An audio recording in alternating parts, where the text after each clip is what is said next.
आणि बुलेटिनच्या सुरुवातीला अपडेट आहे जळगाव रेल्वे अपघातासंदर्भातली। जळगाव मधल्या परधाडे रेल्वे स्थानकाजवळ आज संध्याकाळच्या सुमारास एक मोठी रेल्वे दुर्घटना घडली।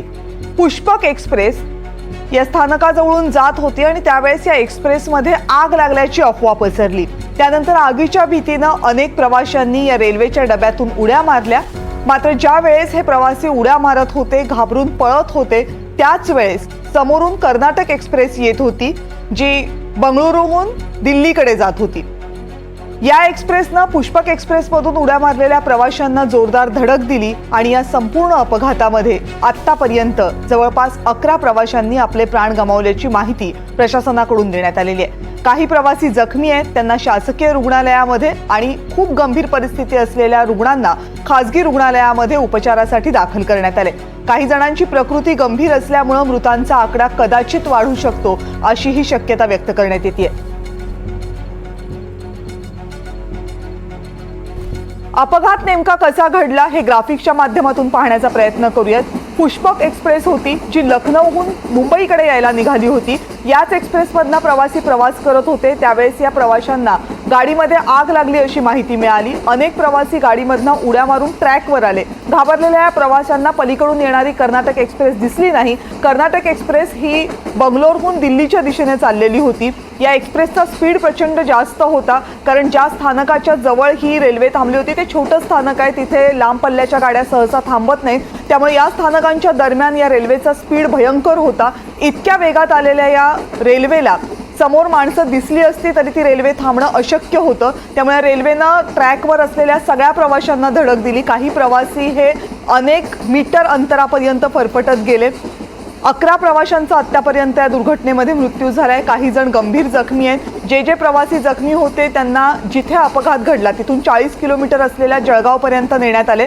जळगावच्या सरकारी रुग्णालयात आधी या सगळ्यांना दाखल करण्यात आलं होतं। मात्र काही जखमींची प्रकृती ही खूप गंभीर असल्यामुळे जळगावमधल्या वृंदावन या खासगी रुग्णालयामध्ये त्यांना दाखल करण्यात आल्याची माहिती जळगावचे पालकमंत्री गुलाबराव पाटील यांनी काही वेळापूर्वीच माध्यमांना दिली आहे।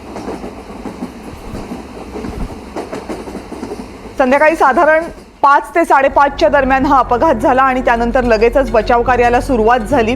रेल्वे ट्रॅकवर जे मृतदेह होते ते बाजूला सारले गेले। जखमींना लगेचच रुग्णालयामध्ये हलवण्यात आले आणि त्यानंतर या दोनही गाड्या पुष्पक एक्सप्रेस आणि कर्नाटक एक्सप्रेस यांना ट्रॅकवरून हलवण्यात आलं। दोनही गाड्या आपापल्या मार्गांनी पुढे मार्गस्थ झाल्या। या गाड्यांमध्ये मोठ्या संख्येने प्रवासी होते। शिवाय या गाड्या ट्रॅकवरच उभ्या असल्यामुळे बाकीच्या सगळ्या गाड्या सुद्धा खोळंबण्याची भीती होती। त्यामुळे या गाड्या ट्रॅकवरून हलवण्यात आलेल्या आहेत। सध्या ज्या ठिकाणी अपघात झालाय तिथे कुणीही उपस्थित नाहीये, याचा अर्थ कुठलीही डेड बॉडी किंवा कुणीही जखमी सध्या या ठिकाणी नाहीये। सगळ्यांना रुग्णालयापर्यंत पोहोचवण्यात आलेलं आहे।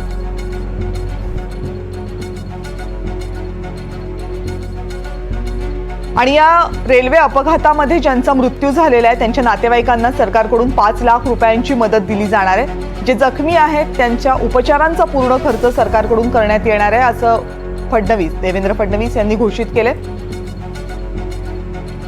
त्यांनी दूरध्वनीवरून या संपूर्ण घटनेचा आढावा घेतलाय। जळगाव जिल्ह्यातील पाचोऱ्या नजीक अतिशय भीषण अशा प्रकारचा अपघात किंवा ही दुर्घटना घडलेली आहे आणि काही लोकांना ट्रेनमधनं धूर येतोय असं वाटल्यामुळे किंवा त्या ठिकाणी आग लागली आहे असं समज झाल्यामुळे त्यांनी ट्रेनमधनं उड्या घेतल्या आणि समोरून येणाऱ्या दुसऱ्या ट्रेननी त्यांना उडवलं आणि मोठा अपघात त्या ठिकाणी झालेला आहे। आमचे मंत्री गिरीश महाजनजी अपघाताच्या स्थळी पोहोचलेले आहेत। जे काही लोक मृत आहेत, जवळपास 10-11 लोक मृत असतील असा प्राथमिक अंदाज आहे। तेवढेच किंवा त्यापेक्षा जास्त लोक जखमी देखील असू शकतात। त्यामुळे सर्व जखमींची व्यवस्था ही करण्यात आलेली आहे। माझं जिल्हा प्रशासनाशी बोलणं झालंय, पोलीस प्रशासनाशी बोलणं झालं आणि मंत्री महोदयांशी बोलणं झालेलं आहे। ज्यांना जे त्या ठिकाणी मृत आहेत त्यांच्या कुटुंबाला 5 लाख रुपये मदत ही महाराष्ट्र सरकारच्या वतीनं आम्ही देणार आहोत आणि जे जखमी आहेत त्यांचा संपूर्ण उपचार हा वेगवेगळ्या हॉस्पिटल्समध्ये जिथे जिथे ते आहेत तो सगळा मोफत उपचार त्या ठिकाणी करण्यात येईल आणि त्यांचे जे नातेवाईक आहेत त्या नातेवाईकांच्या फॅसिलिटेशन करता किंवा त्यांना नीट सगळ्या गोष्टी मिळाव्यात अशा करता देखील सर्व प्रकारचे निर्देश देण्यात आलेले आहेत.